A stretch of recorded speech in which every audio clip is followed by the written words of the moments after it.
It's time for the Karen Testerman Show. Whether it's principled leadership, personal responsibility, or respect for one another, Karen shares her inspired passion for life, family, and the American dream from her expertise as a military wife and mother while living around the United States and in different cultures. And now your host, Karen Testerman.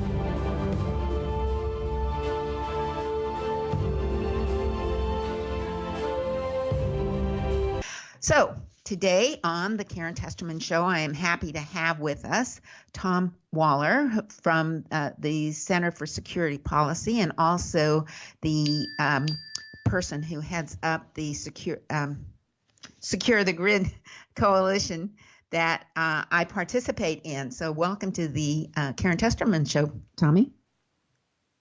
Karen, thank you for having me. I know that Dr. Peter Pry was originally planning on being on the call, and I spoke to him this morning. He's delayed with a flight, so he did want to share with you and the audience his appreciation for having him on, and he suggested that I talk about a couple things that were on his mind as well. Well, I appreciate that you called in to substitute for him. Dr. Pry is a wealth of knowledge and passion. He really is there. So we so appreciate that he comes on every week to give us a little bit of an insight into national security, because it is one of those things that, because of the fact that it is a secure area, we don't often know some of the ins and outs. And so it's nice to have his history and his information. So one of the things that we've been working on in the Secure the Grid has been trying to get the transparency on bad players, so to speak, people who don't necessarily follow all of the regulations of the Energy Commission. So can you bring us up to date on what's going on there? Yeah, Karen, I sure will. But I should mention, first of all, Dr. Pry and I spoke this morning about here's an attention gainer for your listeners, right? So we know that the Communist Chinese Party just celebrated its 70-year anniversary. And in the military parade that ensued, they distributed or they exhibited 90 DF-41 ICBMs. So those are intercontinental ballistic missiles that can contain 10 nuclear warheads in each. That's 900 nuclear warheads. It takes only about 500 to take out all of the strategic military targets in the continental United States. So our submarine bases, bomber bases, ICBM control centers. But here's what I want your listeners to understand. Despite the fact that the Chinese showed these incredible technologies, all it takes is just one nuclear weapon detonated in our exoatmosphere that would take down the U.S. electric grid. And I know that you've had Dr. Pry on and others to talk about electromagnetic pulse and that phenomenon. Part of the issue that you just asked about with transparency is that the electric utility industry is woefully unprepared to deal with the threat from electromagnetic pulse. But it's not just EMP that they're unprepared to deal with. Cyber attacks and physical attacks are something that take place consistently on electric grid infrastructure, and the public knows very, very little about this. In fact, it's a situation where there's absolutely zero transparency with regard to electric utility industry companies that violate critical infrastructure protection standards. So what are we talking about there? Critical infrastructure protection standards. There are standards that the industry has set for itself, really, because this is a self-regulated industry, to protect its assets against physical and cyber attacks. The current CIP standards, critical infrastructure protection standards, are for cyber and physical attack protection. And while we can argue whether or not these standards are sufficient, there's a lot of evidence to show that they could be vastly improved. The reality is that companies that violate these standards, they're covered for by the regulator, the federal regulator, that's supposed to be governing this aspect of governance for the United States, right? So when you have a situation like the airline industry has an accident or a plane crash or something to that effect, you don't see the FAA covering for the manufacturer of that airplane, right? I mean, the public gets to know what happened. That's not the case with the electric power industry. And so, so Karen, I can keep going if you want. No, you I'm sorry. I was just commenting that I agreed with you that is something that the FAA does. I mean, they will investigate it and they'll let us know what went wrong, who was responsible. I mean, look at the latest situation with the grounding of the 737s because of something that they've known. They've told the public that they know that this is what caused it, that the company knew what was wrong, and they acted poorly in notifying us. So that should be what we expect out of our electric companies as well. So go ahead. Well, certainly, yeah, Karen. I mean, and particularly because we all depend on the electric industry for our survival. Right? I mean, there would be no other industry out there that should be more scrutinized by the American public than the electric power industry because we all depend on it. But to just give you an example real quick, right? So the Department of Energy has a certain type of procedure where electric power companies, when they experience an outage caused by a physical attack or sabotage, or say, for example, a cyber attack, there's a certain notification that's supposed to go to the DOE, the Department of Energy. And so let me give you some numbers that will illustrate for your listeners the significant lack of transparency here. In the last 9 years, so January 1st, 2010 to May 31st, 2019, there's been reported from the grid operators to the Department of Energy cyber attacks, 29 cyber attacks, and 578 physical attacks is what's been reported to the Department of Energy. You know how many of those have been disclosed to the public in the annual reports from the North American Electric Reliability Corporation? This is the folks that created those SIP standards.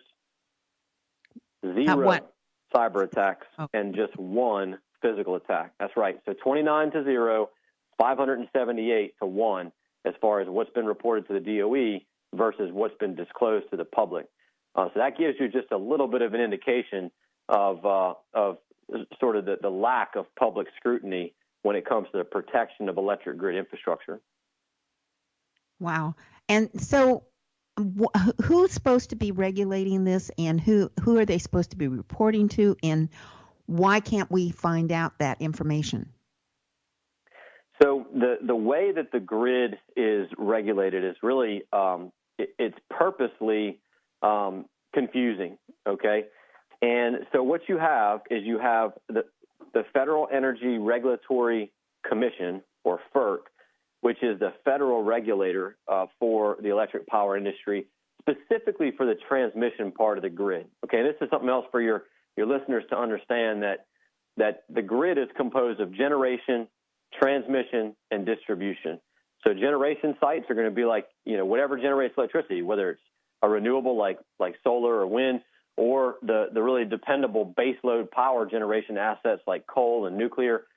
It could be hydroelectric. That's generation, okay? And the electricity usually has to be transmitted over long distances, which is through the transmission system of the grid.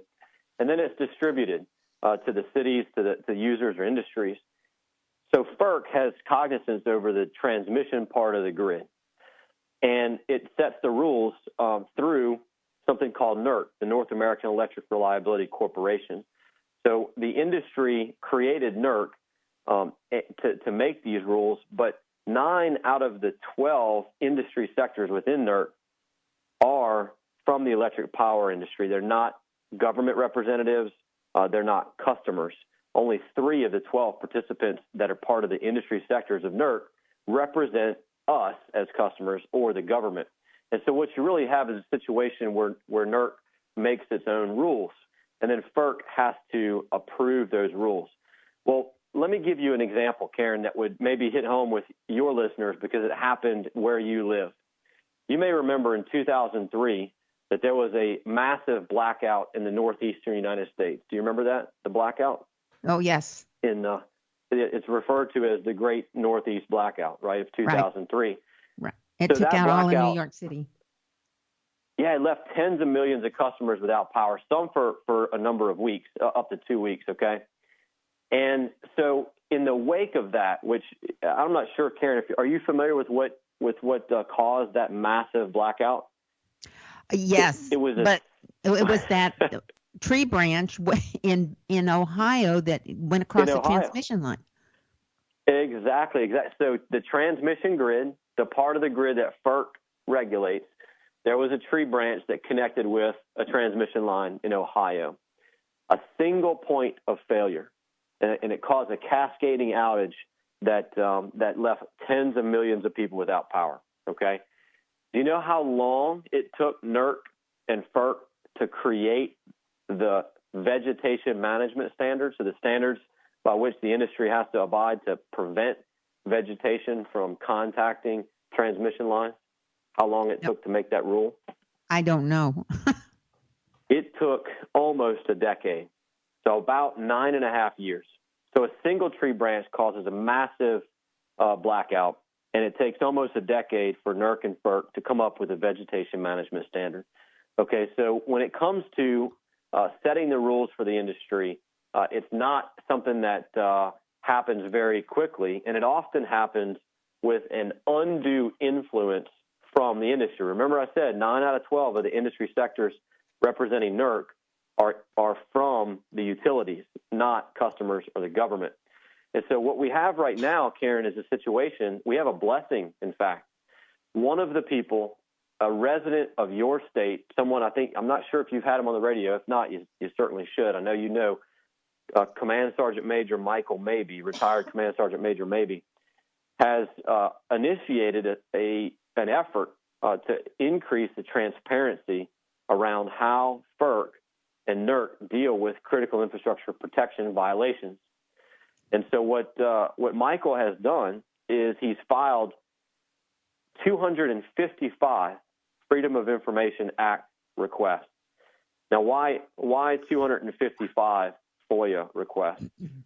Well, the reason is that the same time period that I told you before, that 9-year period, from roughly July 2010 to the end of August of 2019, there have been 255 dockets at FERC, the Federal Energy Regulatory Commission, that involve about 1,500 different companies that have violated critical infrastructure protection standards, right? So we got about 9 years worth of time, about 1,500 companies that have broken the rules for protecting their infrastructure.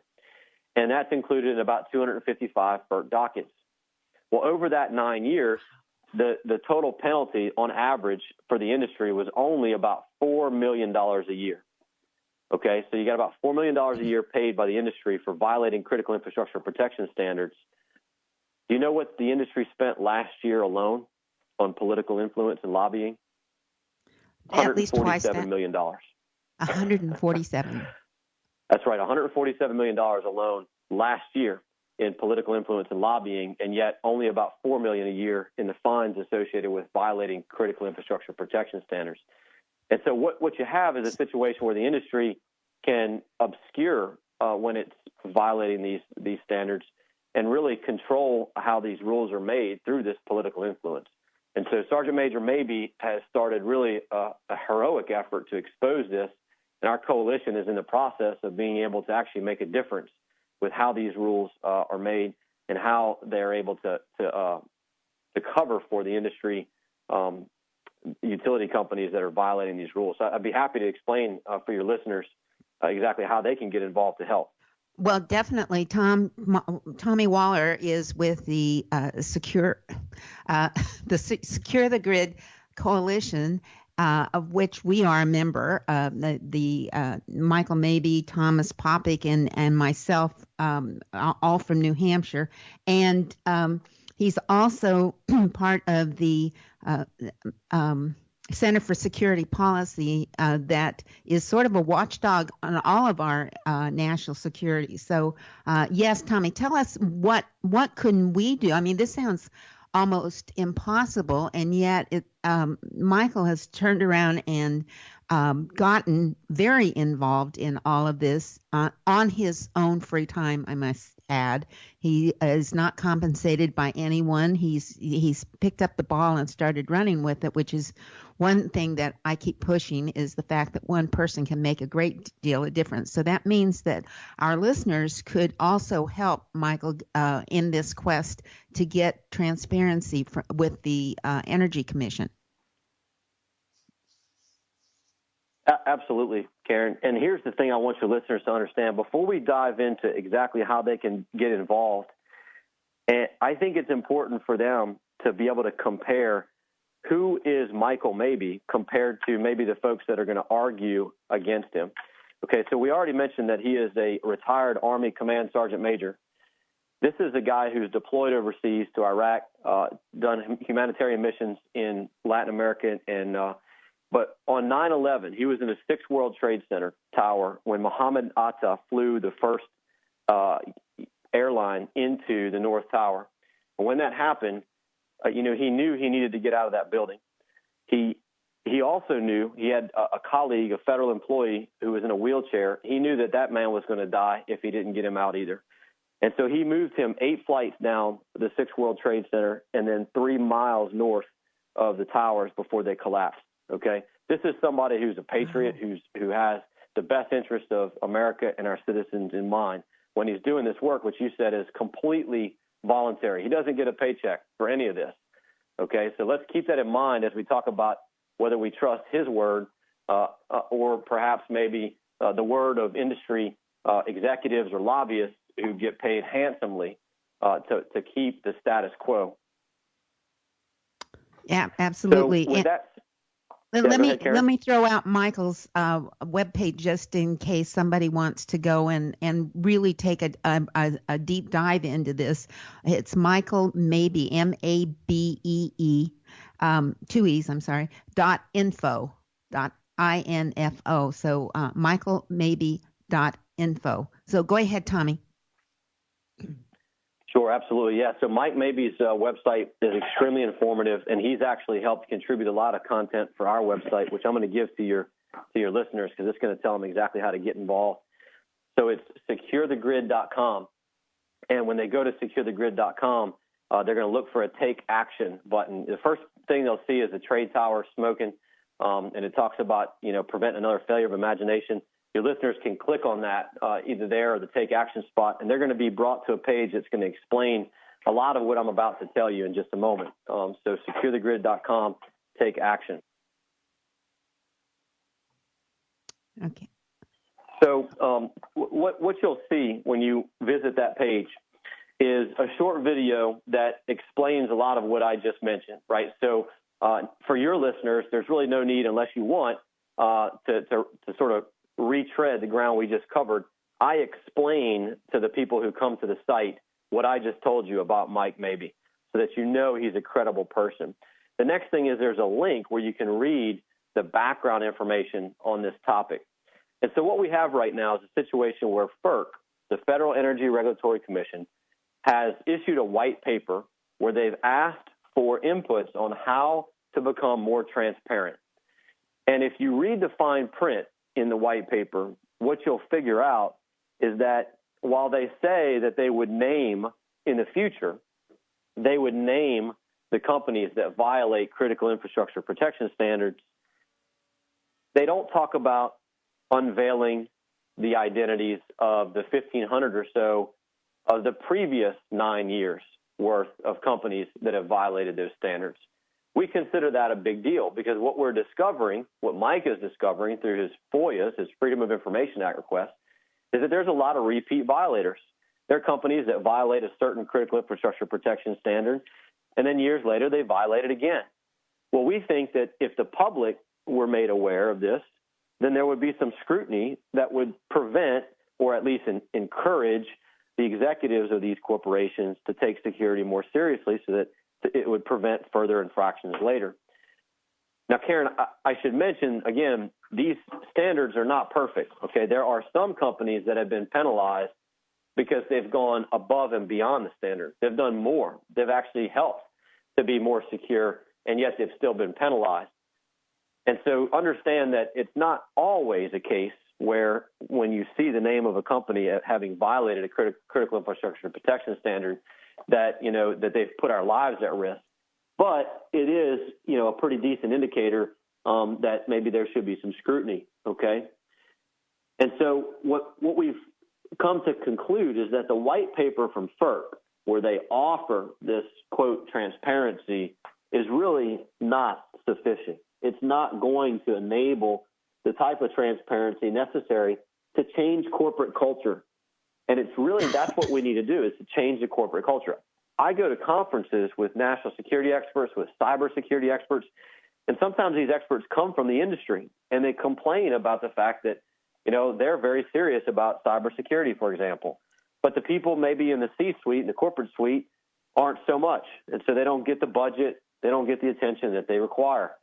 If the public were there to scrutinize this and we're there to call for, the types of security measures that really should be in place for the grid, well, then also the public would understand it may cost a little bit more for electricity.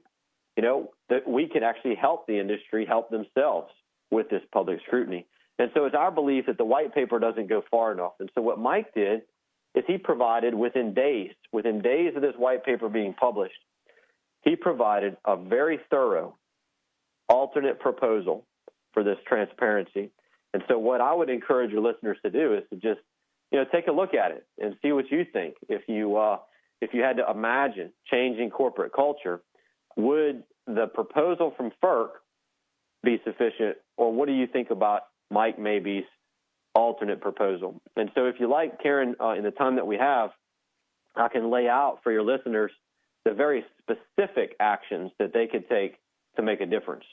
Absolutely, Tommy. We really would like to have that information. We're talking with Tom Mabey, who is the director of the Secure the Grid Coalition that's part of the Center for Security Policy in Washington, D.C., that looks at our national security as a watchdog.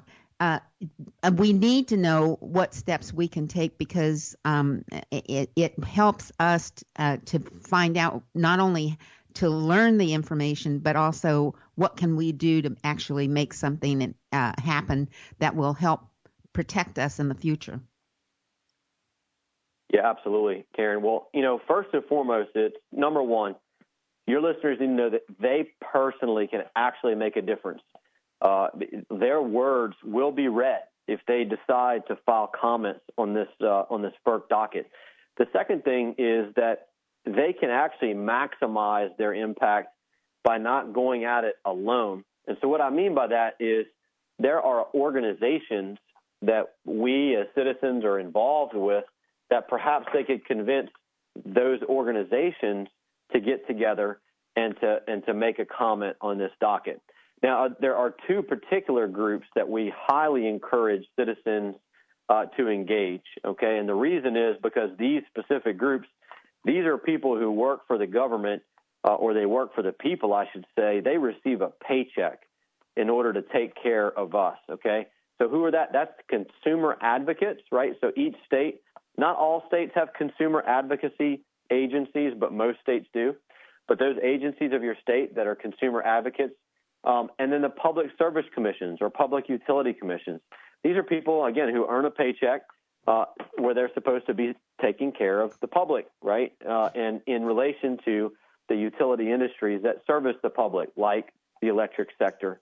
And so those groups are the types of groups that FERC, the Federal Energy Regulatory Commission, this is the people who are going to be wanting to influence and wanting to change their procedures.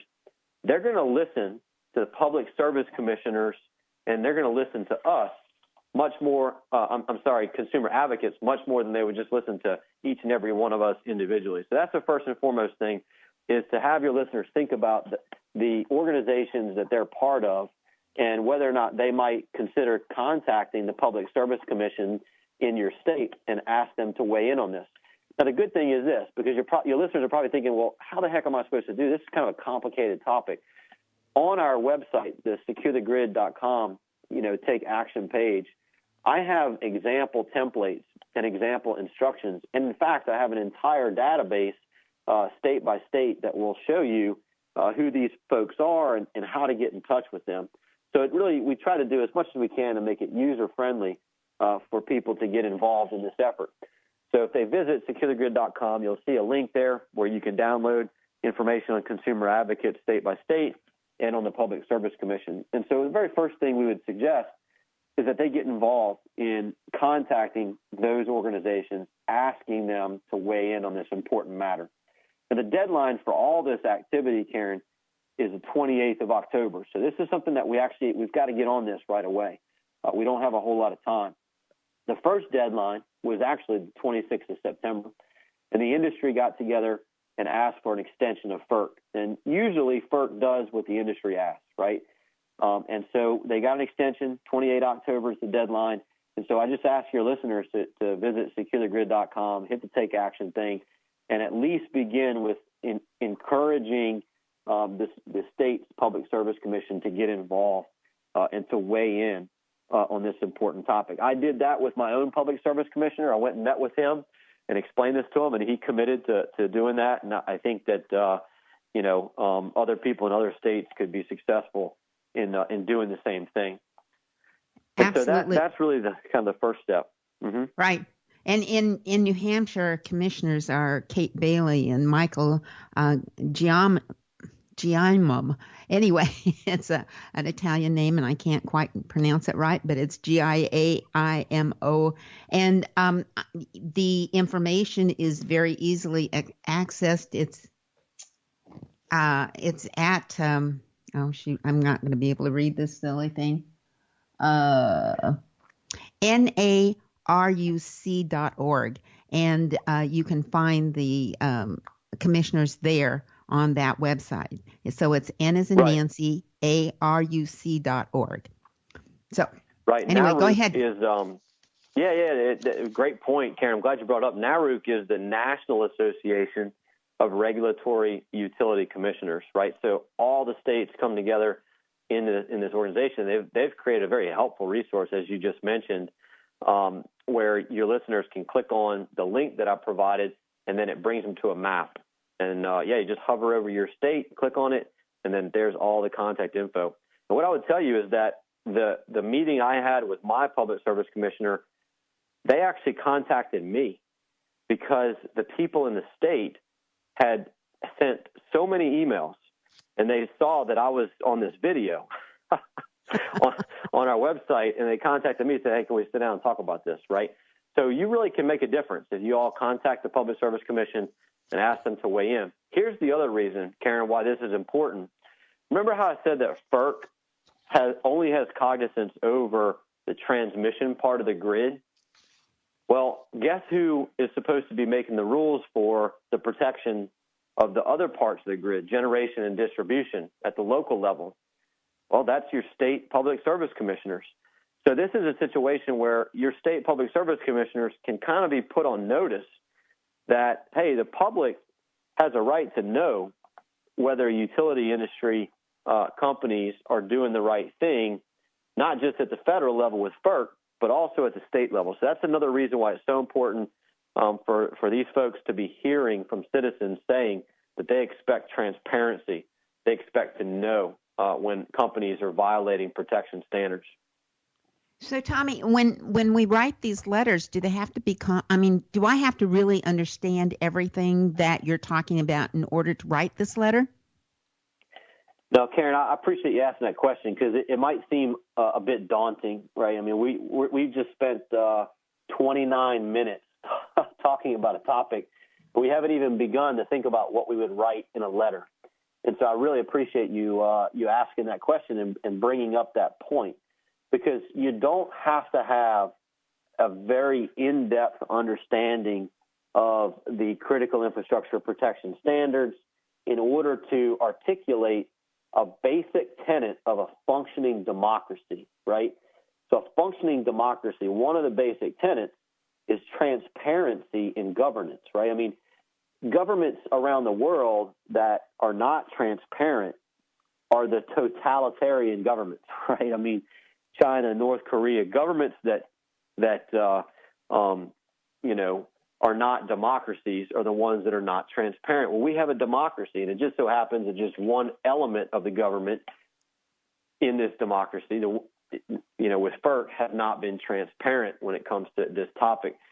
I think your listeners, without even, having a in-depth grasp of the critical infrastructure protection standards and all the stuff that we discussed, they could probably articulate why it's important in a functioning democracy that government is transparent, right? So I would encourage them to focus, number one, on that.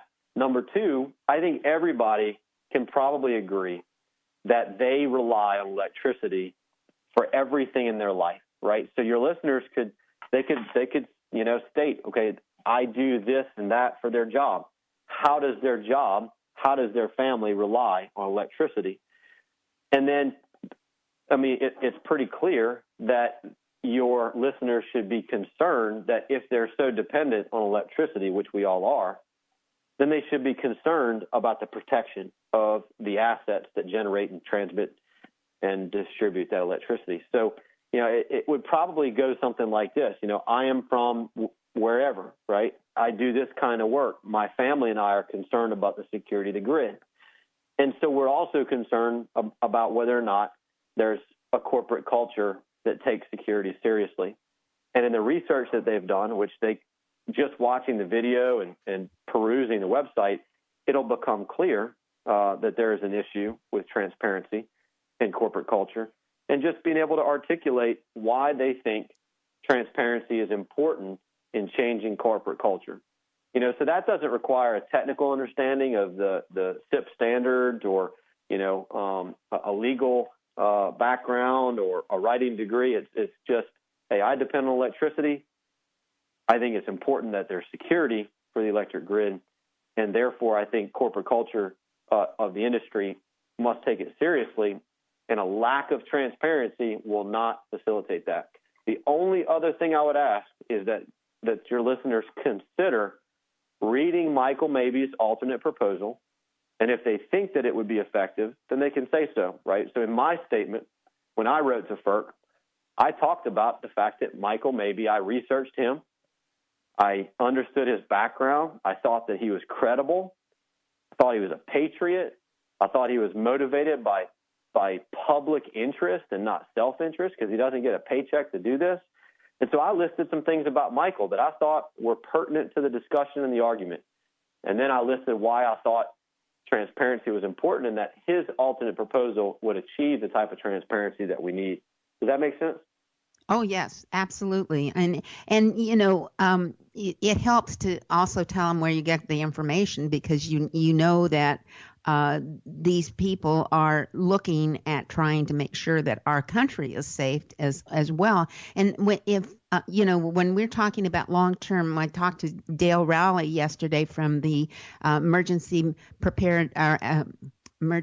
Management Agency up in Maine, and he was saying it's important that we figure out what we do so that we can then secure ourselves, prepare for ourselves. Well, if our electricity goes out, we are really up a tree if it goes for a long period of time. There are so many things that we won't be able to do simply in a day-to-day life if it goes beyond 3 or 4 days.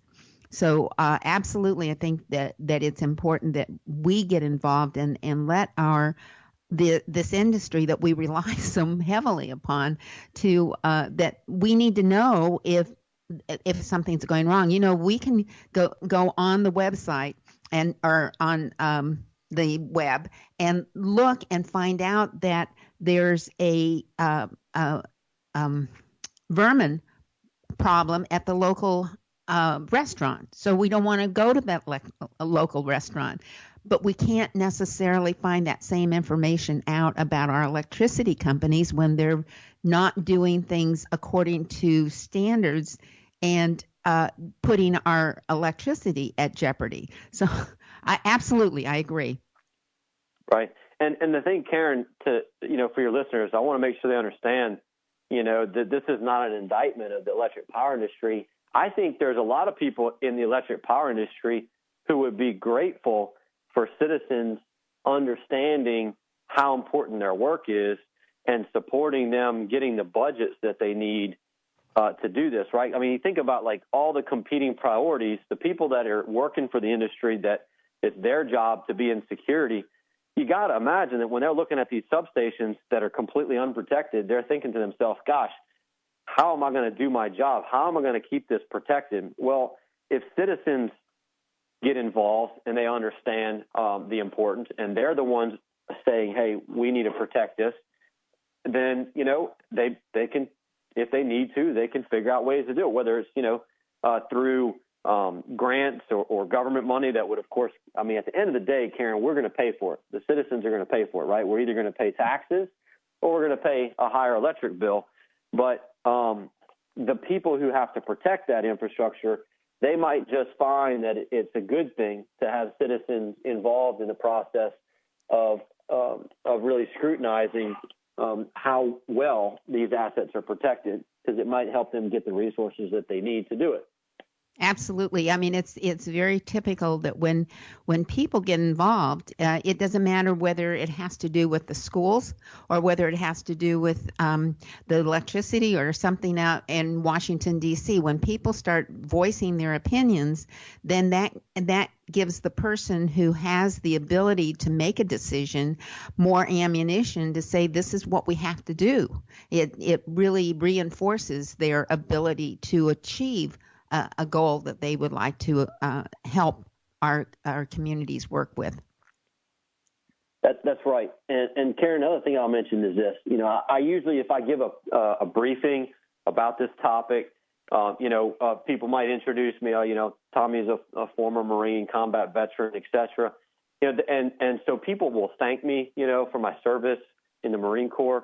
And I appreciate that. But what I do is I remind people that there is nothing that I have ever done in uniform or will ever do in uniform that will compare to the service provided by those who keep the lights on, right? So the people who keep the grid going are doing more of a service than any of us, in my opinion, in uniform, okay? And so I just want your listeners to understand that when they see somebody, a lineman out there working, I personally try to thank police officers, EMTs, firemen, people who provide those types of services, other veterans and military personnel. But I've started to thank people that work in the industry that I know are out there sweating it every day to keep the lights on. So I would just encourage your listeners to do the same.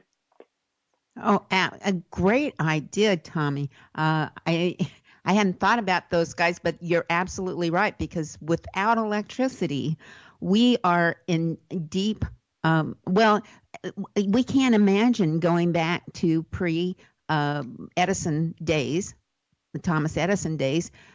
We wouldn't know in today's society even how to do that. Most people wouldn't know how to go forage for their food. They, right. We do go hunting and we do, but those are things, and the gardening and so forth. Those are things that we do for our pleasure more so than are dependent upon our lifestyle for it. And that's right. We wouldn't. Most of us wouldn't know what to do. How about even like a sewing machine to put clothing together? You might be able to make the clothing, but you'd be doing it by hand totally and not with an electrical product. It's really amazing the number of things that we depend upon electricity for. And so that's a really good point to start thanking our linemen for doing what they do to keep our society going. Great idea. Go back, Tommy. You at the beginning you were mentioning the Chinese and their display of their wares, so to speak, in their parades, as many people do. But go back and tell us again. You said that they had all of these nuclear missiles that were on display. That it's a mind-boggling number. Right. Yeah. So, Karen, and I'm still in the process personally of kind of trying to digest the full sort of analysis of what they displayed. In fact, I think Dr. Pry is going to be excited to talk to your listeners in the future on this very topic. But when I was on the phone with him, when he was just getting on the airplane, what he explained was, I have seen already, the hypersonic technologies. And I'll tell you, Karen, unfortunately, a lot of these technologies, these are things the Chinese have stolen from the United States of America, sometimes complicit with different companies and politicians in the U.S. that have made it possible. But let's just set that aside for a second. What Dr. Pry mentioned to me was just one specific munition. This is an intercontinental ballistic missile called the DF-41. They displayed 90 of these, okay? And so each of these has 10 warheads. What that means is that once it's deployed in space, these 10 different warheads can, deploy from the ICBM and be targeted at 10 different locations. So you do the math, 90 times 10, that's 900 munitions, right? And so what Peter explained is that it only takes about 500 to completely annihilate the United States' strategic military targets. So in just one weapon system alone, China showed they had twice what they would need to do that. That's a wake-up call, right? But again, it only takes one nuke in the exo-atmosphere to take out the grid. And that's a much more realistic, I think, use of a nuclear weapon. So I think Dr. Pry will be very excited to talk to you and to your audience about this specific topic next time you can have him on. Absolutely. We'll be talking to him hopefully next Wednesday. But so, Tommy, thank you so much for joining us today and giving us this information about the grid where we, the people in New Hampshire, can make a difference by just contacting our commissioners and asking them to please make sure that we have the ability to know who in our industry, in our area, are violating the standards, if they are, and also to encourage them to shore up some of those standards so that we don't face this concern. My concern is that we've got cyber electricity or cyber control of our electric grids, and it doesn't seem that there are any firewalls that would keep it from a cascading event. So those are things that we could, if we get information on this at securethegrid.com, we could actually make a difference. Yeah, absolutely, Karen. And that's the thing. I'll use another quote from Dr. Pry real quick. When you study this, and you look at just how frail our society is and the results of what a protracted blackout could do, we're talking 9 out of 10 Americans dead in 1 year. That's what the Congressional EMP Commission said. It makes you want to run to the frontier, right? I mean, it makes you think about, I got to have a grid down retreat site. I got to be, prepping, if you will, however you want to say it. It kind of turns you into thinking a survivalist mentality and wanting to run to the frontier. And what Dr. Pry reminded me, when we got on this subject years ago, he said, Tommy, the founders of this country had an infinite frontier to run to. And instead of running to the frontier, they turned and fought tyranny. They fought, the British Empire. And so what we can do now is fight that tyranny of inaction, fight that tyranny of self-regulation. All the things that put us at risk, we don't have to run to the frontier. We can turn and fight. And so that's what I just really appreciate you giving the time for your listeners to learn how to do that. Okay, Tommy, tell us one more time, where do we go for information? Sure. Yeah, it's going to be securethegrid.com. Securethegrid.com. You can Google search that. Just Secure the Grid. It'll pull it up. And when you get there, just look for Take Action. You'll see a couple spots where it tells you can take action. So securethegrid.com, take action. Thank you for all you do for our nation as well as for our security, Tommy. And thank you for joining us on the Karen Testerman Show on WSMN 1590, Nashville Source for News and Talk, and WLMW 90.7 FM, our New Hampshire Family Radio. Thank you, Karen. Have a good one. You too. That was Tom Waller, who is a U.S. Marine Reserve, and he still serves our country, but he also works for the Center for Security Policy, and his specialty is in the securethegrid.com. And again, securethegrid.com, take action, is where you want to go to help us raise awareness that we want transparency when in our electrical the process that keeps us aware of whether our electric grid is being properly protected. We want the standards to be there. We want to know when there are violations of safety and that might put our grid at risk. So, like Tom said, there are those many violations, but we only know of one, who the violator is. And just like you need to know if the local restaurant is not meeting the health standards, we also want to know that our electric companies are meeting our electric health standards.